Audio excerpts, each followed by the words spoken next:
Hello, one and all, and welcome to another thrilling episode of American Government. Today, we are going to be connecting what has been happening in the past to what is going on in the present.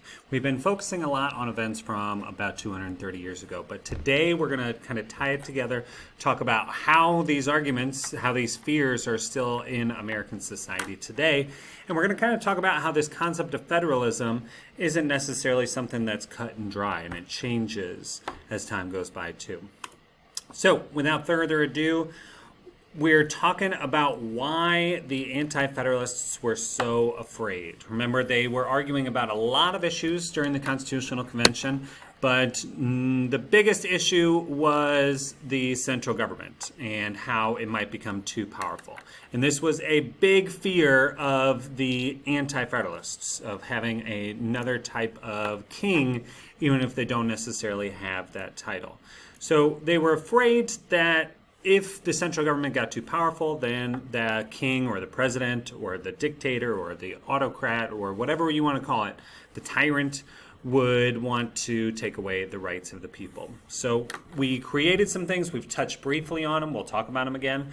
But they created separation of powers. They took the powers of the one king and split it up into three groups of people. Congress, who is the legislative branch and makes the laws, the president, who is the executive branch and enforces the laws, and the judicial branch, which is the court system that interprets the laws. And they made sure that each one of those branches was able to stop the other from becoming too powerful. We call that checks and balances, and we'll talk more about that next unit. So we tried to balance everything out and make sure that the one central government person wasn't too powerful. We also wanted to create a guarantee of people's rights. The Anti-Federalists were afraid that if the central government came in and there wasn't this list of things that were untouchable, then the new central government might try to take things away. Things like the freedom of speech, which is being able to speak your mind and not being afraid of going to jail. The freedom of the press, which is the ability to publish things. Petition is when you ask the government to change. Freedom of assembly means that we have the right to peacefully protest, and freedom of religion, which gives us the freedom to believe in whatever we want as far as religion goes, or to have no religion at all. Those are all kind of lumped together called the freedom of expression. And one example of expression that is not necessarily out loud speech, but is called demonstrative speech or protected speech, is the burning of a U.S. flag, which is allowed thanks to the freedom of speech. We also have the protection of the ability to hold firearms. The Second Amendment is kind of complicated, but in essence, it does allow people to have firearms. So I have a picture of what a rifle used to look like back then. We have the freedom from quartering soldiers. Remember, the British tried to do that to the American colonists, and we didn't like it. So we said that nobody has to house British soldiers if they don't want to. We also have the rights of the accused. In America, you're innocent until proven guilty, and the government has specific rules that they have to follow in order to prosecute somebody, in order to put them in jail or take their rights away. One example of that is when someone's arrested, they are read and informed of their rights. A lot of times police officers might have cards that look like this, especially maybe in English or in Spanish, and it talks about the different rights that people have. You're probably familiar with these from police movies or shows. You have the right to remain silent, and you also have the right to an attorney. A lot of other things that the government has to do in a certain order that we call due process. And if the government doesn't follow it, then the person may have a mistrial or may need to eventually just be let go completely. And then the last one is the Reserved Powers Clause. And this is the idea that the Federalists really liked. They said that they wanted some sort of guarantee that the government wasn't going to overreach their powers. So in the 10th Amendment of the Bill of Rights, the Reserved Powers Clause states that any powers not listed in the Constitution belong to the state governments. It's called reserved because it saves the powers. Just like a reservation at a restaurant would save a seat, like Taylor Swift down here. Saving a seat in a restaurant is called a reservation, and saving powers for the states is also a reservation of those powers for the state governments. Lastly, we had the concept of federalism. Federalism means that we are going to split up the government and we are going to divide the government into different sections, just like this cake. When America started, each level of government had specific things that they were in charge of. State governments dealt with most of the day-to-day business of the governments. So things like school districts, healthcare, business regulations, even running elections was up to how the states wanted to do it. Federal governments would really only step in for big things like protecting against invading armies or making international treaties and deals with other countries. And we call this layer federalism because each one has a specific kind of flavor of things that they're dealing with, just like this layer cake.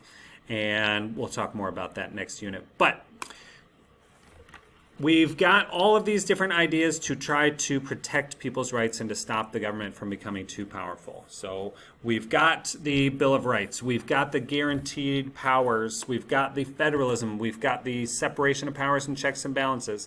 And eventually enough of the anti-federalists were persuaded to make this federal government where we have the division of power between national governments and state governments. And we ended up with this Bill of Rights, this written document protecting each one of our rights here. Okay, that doesn't mean that everything's solved. Like I said, we still have conflict over federalism today and who's in charge of what. States accuse the government of overreaching their power all the time.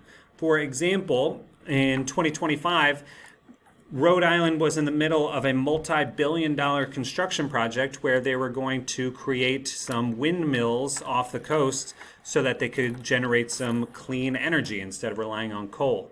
President Trump did not like that. He still does not like windmills. He is on the record of saying that windmills cause cancer and can hurt whales, even though there is no evidence of that whatsoever. But he ordered Rhode Island to stop this multi-billion-dollar project that was almost done, and Rhode Island didn't like that. So they're in the middle of suing the government as of this recording. Another example is that the federal government is trying to stop payments that were promised to different schools and school districts. Where when President Trump took over, you might remember DOGE, when they were trying to cut down on the amount of spending that was going to different places, and he wanted to stop money that had already been assigned by Congress to certain places. California said you can't do that, and we are owed the money that you promised, and they sued to try to get that. That's going to affect us here in Missouri because we had the same types of funding taken from us too. So if this court case goes through and California wins, that will directly affect you because Parkway will end up getting some more money. Another example from a few years back, starting in 1977, the federal government ruled that women have the right to an abortion. But in 2022, something called the Dobbs decision was happening, and they sued the national government and saying that there's nothing about abortion in the Constitution or the Bill of Rights, so therefore the Reserved Powers Clause states that the states should be the ones in charge of abortion. And the landmark case overturned that 1977 case called Roe v. Wade and got rid of the federal protections to abortion access. Now it's returned to the states, so it's another state power.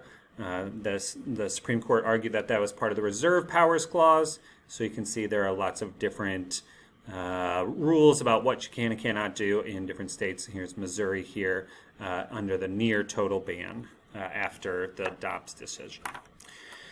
So in today's activity, you are going to look a little bit more about how federalism is trying to, is still being debated about in America today, and whether or not the president has certain powers. Some people accuse President Trump of acting like a tyrant. They're kind of afraid, like the anti-federalists were. Other people say that the restrictions are in place and Donald Trump is just fulfilling his promises to the voters. So in the next activity that you're going to work on in a second, you'll tackle those issues on your own. And thank you for paying attention to our video today. I appreciate it, and I'll see you in Unit 3.